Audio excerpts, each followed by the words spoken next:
And we're going to get more on the Florida Republican primary now with CBS News political director John Dickerson, who's in Miami. Good morning, John.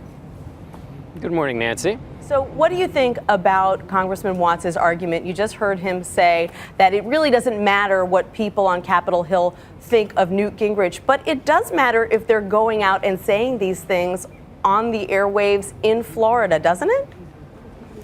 It does matter. Well, in particular in Florida, there are 10 media markets. It's a state where television plays a bigger role, so you could see that mattering. But think about where the Republican Party is right now. There's been a tussle between the establishment figures and those who are outside the establishment. Newt Gingrich is a creature of Washington, both a longtime member of Congress and then also somebody who turned it into a business afterwards, profiting on that experience. And yet he is running now as the anti-establishment candidate. It's a neat trick, and one of the reasons and ways he's able to pull off that trick is that these members of the establishment are now attacking him. So in a way, you could see Gingrich using this to tap into that anti-establishment feeling, these things that are being said by Bob Dole and Trent Lott and others.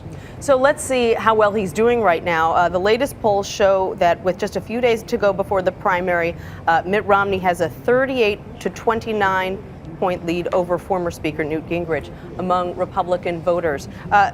It looked this week like Mitt Romney finally realized he needed to go on the offensive. He wasn't all that comfortable with it at first. Is he kind of getting his sea legs here? He is, and you're right, Nancy. They made a decision coming out of South Carolina. They needed to do something fast. Newt Gingrich did quite well in South Carolina, and the situation has now been reversed a little bit. Going into the vote here, Mitt Romney had two strong debate performances in the way Newt Gingrich had strong debate performances in South Carolina. The momentum is now clearly with Romney. His folks feel pretty good about the way things are working here in Florida. The state has less evangelicals, is less conservative than South Carolina, so it's a more natural constituency for Romney. So right now it looks like he's got the momentum going into the vote. But Gingrich is famous for being able to resurrect himself time and time again. Is there something he can do in the next 3 days to get back up there on the leaderboard?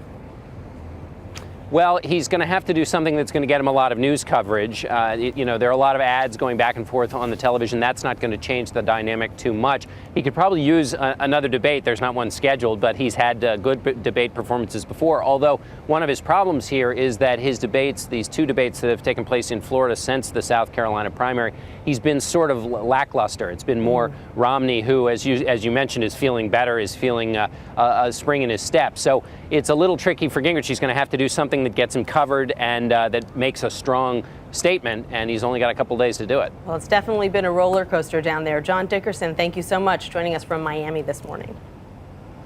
Thanks, Nancy.